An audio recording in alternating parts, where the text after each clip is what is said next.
Welcome to the Women's Football Show here on PLZ Soccer's YouTube channel. I'm Kerry Pollock, joined as always with Alison McConnell and two special guests this week. To my right we have Hamilton Accies manager Robert Watson, and to my left we have Women's Football Scotsman writer Graham Falk. Alison, before we get into all the domestic stuff, big Scotland-England game coming up on Friday down at the Stadium of Light. You looking forward to this one?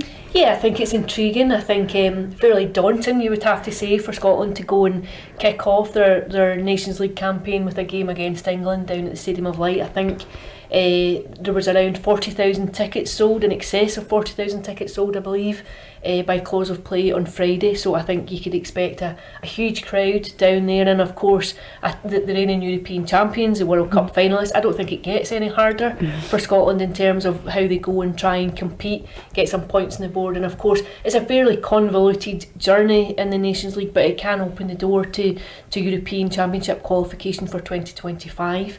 Pedro Martinez-Losa's side are unbeaten since he lost that playoff tie against the Republic of Ireland at Hampden.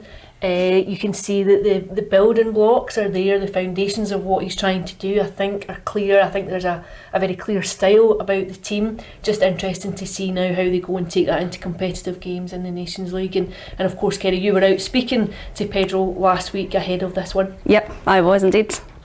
Here at Hampden this afternoon, Pedro Martinez-Losa has named his Scotland side that will take on England in their Nations League qualifier against England next week down at the Stadium of Light in Sunderland. However, the biggest talking point of the afternoon today was the legal action that the Scottish women's team took to the SFA.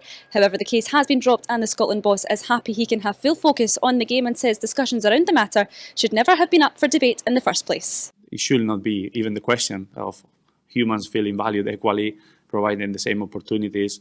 I think, the women's game is proving that is sustainable, that is a business, that is also an opportunity to develop people. So it should not be a discussion on women should feel valued or not. I think, of course, it should be that in society, and obviously we have the obligation to follow the processes to make sure we go to that point if we are not in this point yet. As for their clash with the Lionesses, Martinez-Losa is confident his side can take on anyone despite the level of talent their opponents might have. One of the best teams in the world in terms of results, but we are confident that we can compete now against any opponent. I think we can compete. We will be prepared. I'm pretty sure they will prepare very well, and we will prepare very well. So this is what we want to talk for long, not about all the issues. We want to be focused on this one. And that's the exciting part of the game, to play a game of football, to have a lot of fans excited about defending your nation and scoring goals. So I think, I expect the best England possible. I think obviously they have proven that the level in winning the Euros, playing the final of the World Cup, a great manager with Sarina and players very experienced who play in one of the best leagues in the world. So that's the best challenge that we can have to put ourselves in this situation. It's definitely a clash to look forward to. It all takes place down at the Stadium of Light in Sunderland on Friday the 22nd of September. Yeah, we're all looking very much forward to that one. Graham, you've spoken to a few of those in the England camp. What will their mindset be going into this one, do you think? I think it's an interesting one because the World Cup only finished, it feels like yesterday, I think. But I think they'll want to start well. You know, they're not used to getting beat. I think it's 2 defeats in a lot of games for Sarina, and I think they'll want to make sure that in front of a packed crowd, the memory of that Spain game's kind of banished quite fast. The squad's very, very similar to what it was at the World Cup. You've got Maya that's come in, May Letizier's came in, Lucy Staniforth is back in as well, and Jess Park as well. Kira's obviously out of the game, which is a big miss, but there's a lot of players that can come in and take her place and maybe give themselves a shout for the upcoming games. But I think their mindset will be making sure they get a win, and I think they'll want it to be a comfortable one in front of a big crowd. But Scotland are not a bad side. I don't think it's going to be as easy as that. No, we're not at all. Who do you feel we have in the Scotland side that could be a threat on Friday? I think it's a real shame Erin Cuthbert's missing, because as much as you've got a lot of quality with Erin as a player, there's a lot of energy she brings as well, and I think she's the most Scottish Scotland player, if that makes any sense. So I think that would be she's the heart and soul for me of Scotland's team. So she's going to be a big miss. But Caroline Weir, I have no idea why she wasn't chosen for the Ballon d'Or nominee lists. But I rate her incredibly highly. I've been over to see her in Madrid, and she's graceful, I think is a word I would use. we've seen even a few Manchester derbies between City and United that she can lob Mary up from quite a distance, so she'll be hoping for another one of them. But outside of that, there's a lot of good young players. I think, looking at Scotland at home, Lauren Davison's had a fantastic season for Glasgow City. She scored 31 goals last season. She obviously got the headline for the winning goal when she scored against Rangers on the last day of the season. She's got a lot to give, but I think Scotland are unbeaten for a reason. They're improving for a reason, and that's because I think Pedro's been there that long. There's now a style of play that they're getting more used to. That's what all the Scotland players always are coming back with. They're saying, look, it took us a while to get used to it. I think I spoke to Erin 2 months ago and she said it feels like we know kind of what he wants now and we're adapting to it. But there's also a lot of experience in that team, like Rachel Corsie and whatnot, that are going to make sure that the players on the pitch who maybe haven't played an England-Scotland game know what it's all about. I thought it was quite interesting when the draw was made.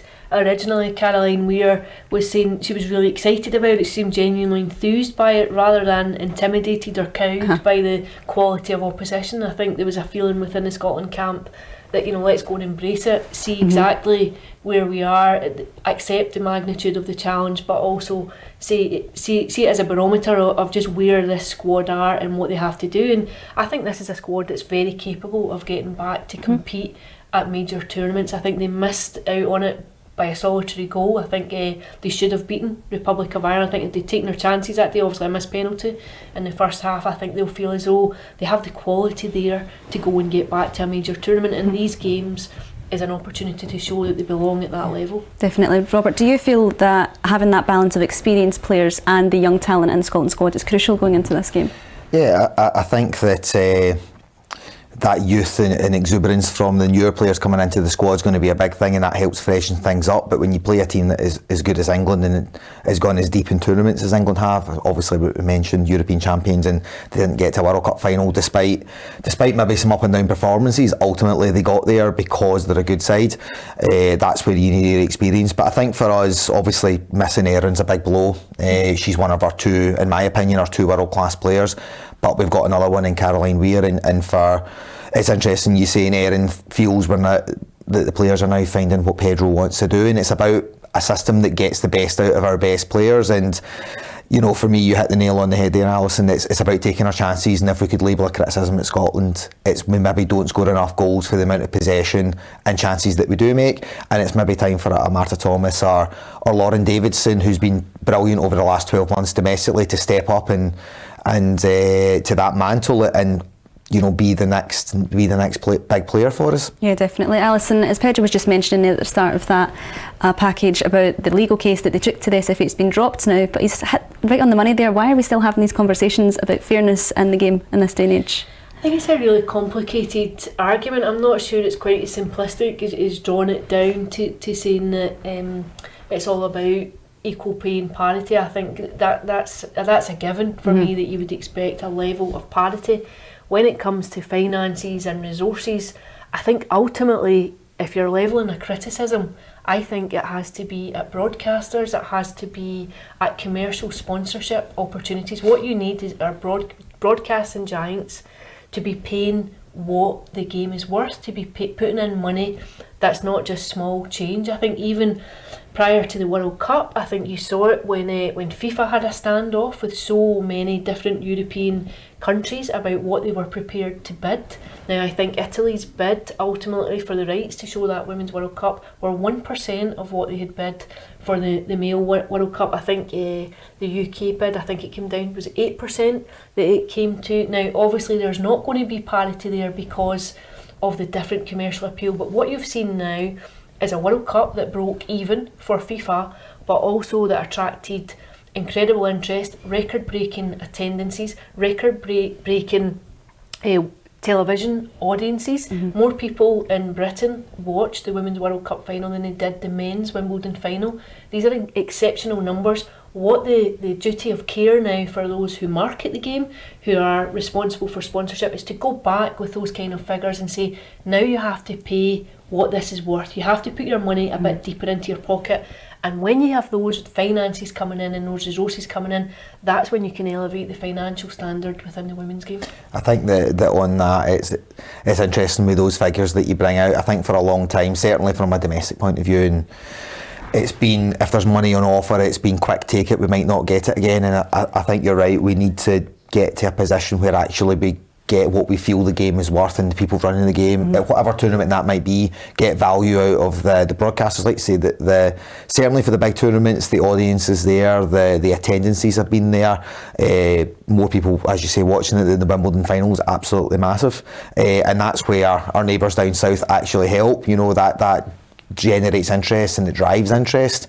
And I go back to a sort of old saying is ultimately young female players can't aspire to anything if they don't see it regularly on TV, and hopefully we get to a point where we're talking about the footballs on TV and it's not men's football or women's football, and that driving those numbers and driving those figures and driving that sponsorship hopefully takes us a step towards that.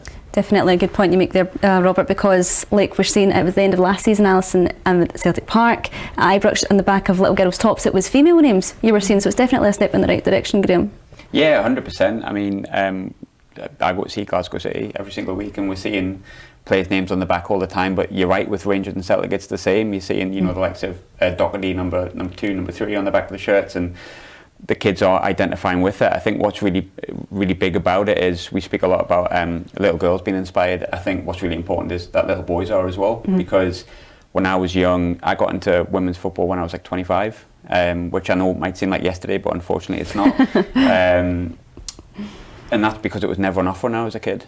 When I was young, it was, here's a men's football game you're going to go to. For me, it was Roker Park with Sunderland, go to see Sunderland men play, and that was it. I never really was introduced to it, whereas I think young boys, I mean, I went to see Sunderland ladies play last season, and I seen a load of, it was a double header, it was the men's first and then the women's game afterwards, and I seen like a boy of about 7 or 8 with one of the women's players' names on the back of his shirt, with the women's printing from like the women's championship, and that just made me quite happy, because I was like, oh, actually that kid's inspired by a female player, which is something that me and Robert, I imagine you're the same, never really had it when we were kids, because we never had that opportunity. No, I didn't really see women, girls play football when I was young, but you know, in the local area that I live, actually, another kind of positive thing is the amount of girls I now see out playing football at the local, you know, Astro pitch, or you never used to see that when I was a kid. So I think that's, you see, as we mentioned, with the amount of people now turning up to games, is there is a real will for girls to play football, because it's a national sport. It's not a men's sport, it's not a boys' sport, it's a national sport, and that should be wholeheartedly encouraged. Yeah, well, let's have a look at the results from the weekend then. We've got Aberdeen 0, Celtic 4, Motherwell 0, Hibs 1, Hearts 6, Partick Thistle 1, Glasgow City 6, Dundee United 0, Montrose 0, Rangers 12 and Spartans 2, Hamilton 2. First point on the board, Robert, happy with that? Yeah, absolutely delighted, especially being 2-0 down after 4 minutes. It was a little bit of, I feel like, Groundhog Day. We've conceded a number of early goals and it's been difficult. However, the players showed an incredible amount of character and determination to come back and ensure we drew the game. And actually probably had a couple of chances we could have maybe even pinched it as well. We had a really good chance towards the end of the game that Alicia Yates in the Spartans goal made a good save. So ultimately, with who Dundee United and Montrose were playing, we went into the game feeling if we could come out with a point, we would have been over the moon at the start. Maybe disappointed not to get 3, but we achieved what we wanted to at the weekend, and you know, it's been a difficult 7 games for the players, and I'm just really pleased for them for everything that they're giving at the moment. I imagine it takes a bit of pressure off everyone when you get that first point. You know, you saw Glasgow women go through the entirety of last season without registering a point. I would imagine there's some relief when you just get something on board. Yeah, I think just when you go on a run of not picking anything up, it's a relief to get something on the board. I think that we've not really put a 90 minutes together yet. That's probably been the bigger issue, and you know, we weren't great in the Lanarkshire derby a couple of weeks ago, and I think that knocked maybe confidence slightly, and that then led into the Dundee United game where we didn't start well again. But from that second half, we've been much better. We were reasonable up in Aberdeen despite losing the game. Again, we went long periods where we played fairly well. Midweek against Glasgow City that Graham was at, we defended well and defended much better, which is what I'd asked that week, and we've managed to take that sort of the positive things into the game on Sunday. And you know, we've got a striker who is as good as any other striker in the league, and if we get our chances, I'm confident she'll score goals, and that's a double for her again yesterday. But an incredible team performance to come back from 2-0 down. Has it been quite mentally challenging up until that point at the weekend to get points on the board for you and the players? I think when you looked at our schedule, we started with Hearts at home, Celtic away, Partick Thistle home, so that was 3 of the top 6. and then we fed straight into a Lanarkshire derby in a 3-game week. So it was about as difficult a start as we could have asked for.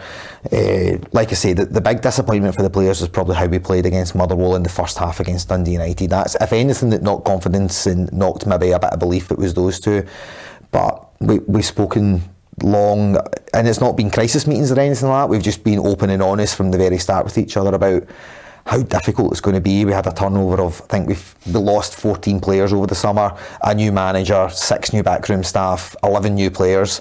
That takes time to come together, especially when we're training 8-10 hours a week, as opposed to some of the full-time teams. It's an incredibly difficult, but it's a testament to the players. They've stuck together.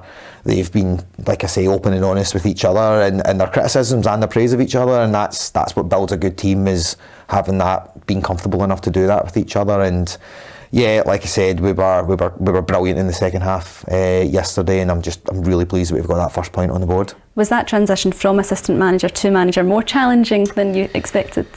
I think yes and no. Right. I think no in terms of you know the club, and you know the players that were staying were, Megan Quinn, Kirsty McIntosh, Hannah Coakley, for example, 3 of our big players last year.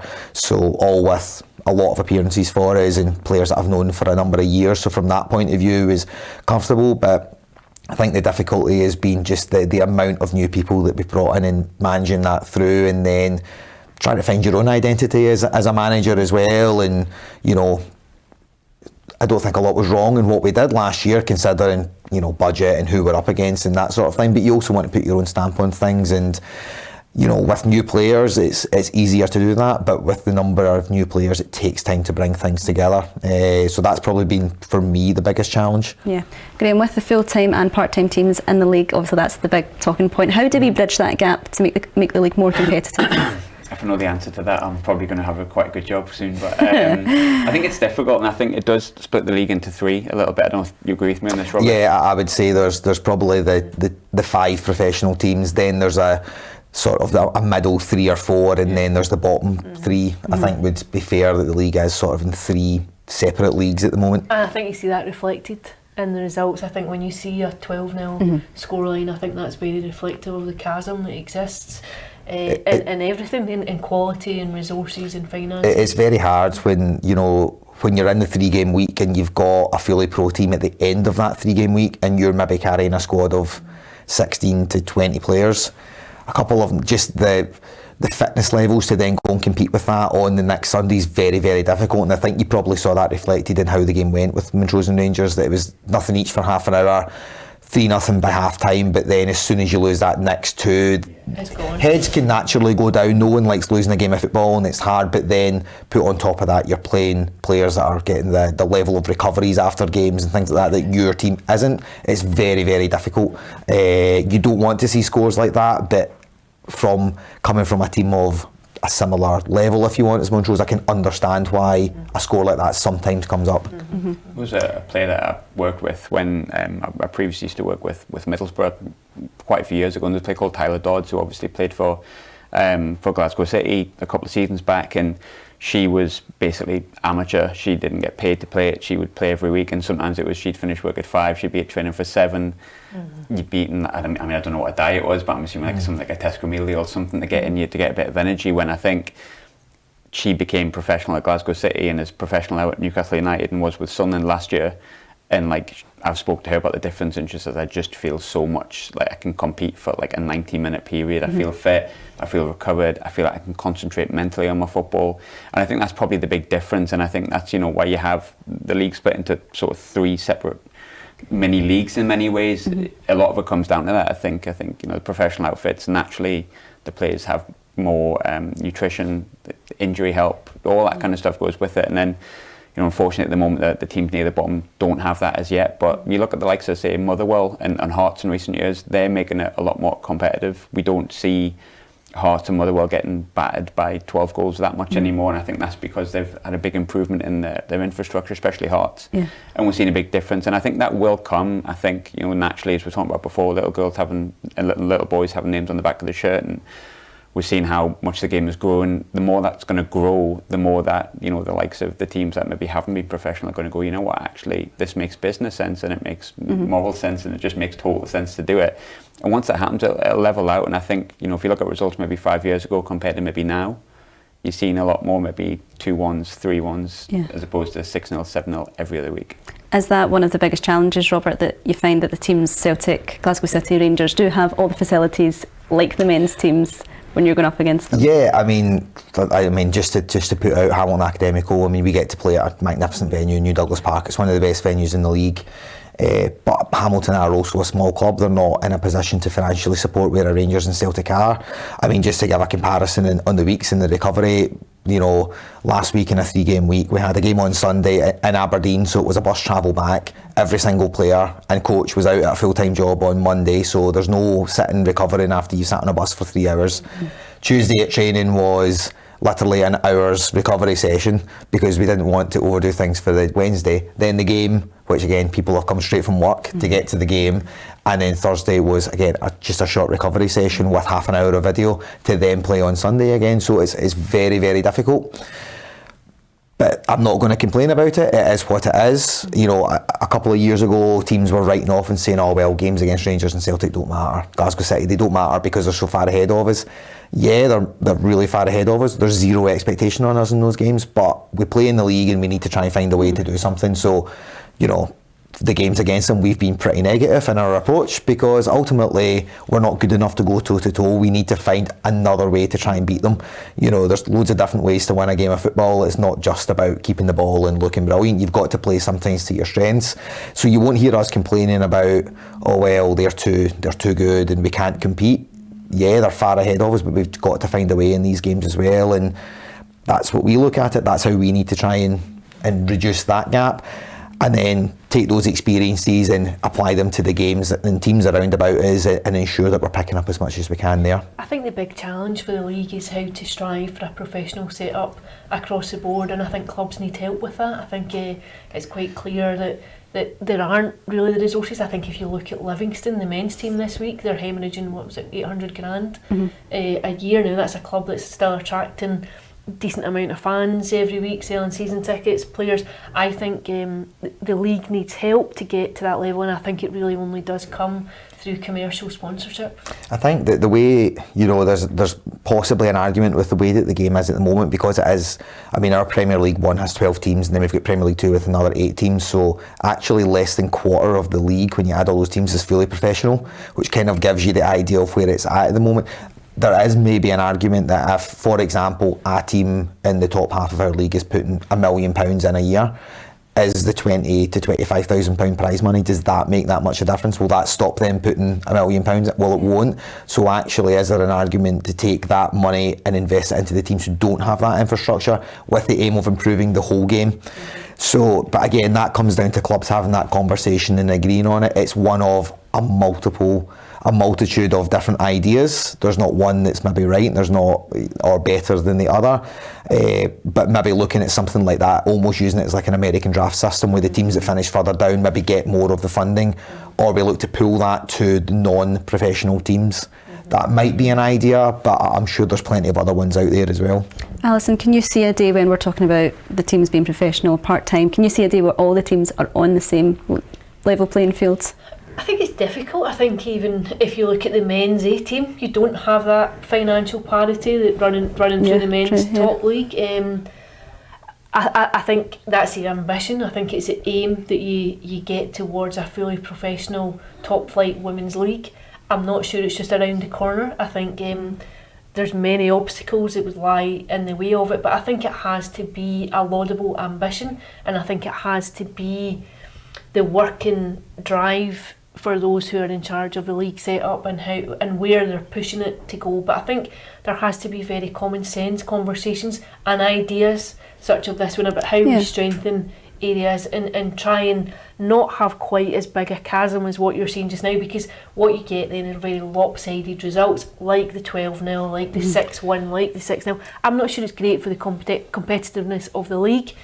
But these are questions that we've had repeatedly also in the men's A game. I don't think they have easy answers. I think the positive thing I think from last year was the split. I think the split worked really well, and I know that the split in the men's games attracted a lot of criticism, and I get some of the reasons behind that why. But with our split, you play each other twice. It splits, you play each other twice again. So in my opinion, you're winning a title really against your peers, and you're getting relegated or staying up against your peers, and that's where it was really exciting. We had a really strong split last Games year. Were very competitive. Games were competitive, and we saw how exciting the title race turned out to be because we had those games against each other. So for all I'm saying things about prize money, the splitting things has been great for the league itself. That was fantastic.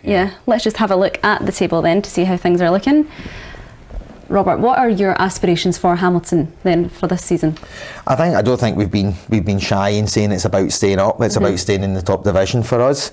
We finished 11th and stayed up in a playoff last year, but we're only within 3 points of 2 other teams. So for us, if we can improve that by a place and finish 10th, we'll have had progress on last year. If we can finish a place above that and 9th, it would be an unbelievable season for us considering what we come up against and what our resources are. So there's a couple of targets there for us, but ultimately it's about staying in the league for us at the moment. And Graham, we could see at the top of the table there it was Glasgow City, Celtic, Rangers, but can you see Hibs and Hearts pushing them further this season? I've been really impressed by Hibs. Yeah. I'll openly admit I thought Hearts could have pushed the top 3 this season, and I think they'll probably be quite disappointed that they've had a few results that have not looked like they could do that this season, not counting them out in any way, shape, size or form, because they're a really good side and they've got some really good players in that. And I think some of those performances felt like they were 2-0 up. I'm sure they'll come back. I think that will be the one that will probably Eva will be tearing her hair out, is being 2-0 up and losing the game. I think 100%. Getting a draw or something like that. But I think Hibs have done really well this season. I think the appointment of Grant Scott's a great appointment. I think maybe Hibs have lost their identity a little bit over the past few years. I think Grant brings it back. I think it will be the top 3 in an order, hopefully with Glasgow City at the top. But I do think, the battle for 4th and 5th is there as well. I think Motherwell Spartans had a really good run last season in the split. And obviously in the split you can have better runs like that if you're the top of that bottom 6, shall we say. But there's a few teams that can push as well. And I think, again, it's looking at, if you look at each section of the table, which I know not everyone does, they're actually really intriguing different sections of it because you can't really pinpoint who's the strongest, like a Hamilton Accies any better or any worse than Montrose. And Montrose, the best team in that bottom sort of 4 period, is Motherwell better than Spartans in the middle part. Who's going to be in the top 3? Who's the best 4th and 5th? I think it's really interesting. I think the race for the top 6 is intriguing. I think it will be Hibs and Hearts will end up there, but I think you're then looking at it's probably between Motherwell, Partick, Aberdeen and Spartans will be the 4 teams looking at it. I've got to say, having played Aberdeen last week, very good, but obviously Faye Kirby, the unknown goalkeeper from Liverpool's unfortunately got an ACL injury, so that's going to be, she massively improved them just with her organisation, communication, was very, very impressed. But with Bailey Hutchison and Ailey Shore, they've got one of the best forwards and one of the best midfielders in the league, and if they can keep them fit and not get too many injuries, I think they might be a wee surprise package and might sneak in there. The biggest one for me yesterday, because I think they've started so well. I think they've been fairly impressed with a really robust start to the campaign. That was the biggest surprise for me yesterday. I think getting obviously Cheryl McCulloch being out with an injury is a big miss for them. She's, again, for me, Cheryl could still play in one of those top 3 teams. She's still that good. She's an excellent central defender. They've managed to get Rachel Donaldson back from injury, which is a game changer for them. Very experienced and a game changer as well. Can score goals, can make goals. So I think Brian will be delighted he's got her back over the last week, and we'll be looking to bounce back quickly over the international break after I know they'll be disappointed with that result yesterday. Yeah, well, that brings us to the end of another fantastic show. On behalf of myself, Robert, Alison and Graham, thanks for watching. We hope you can join us next time.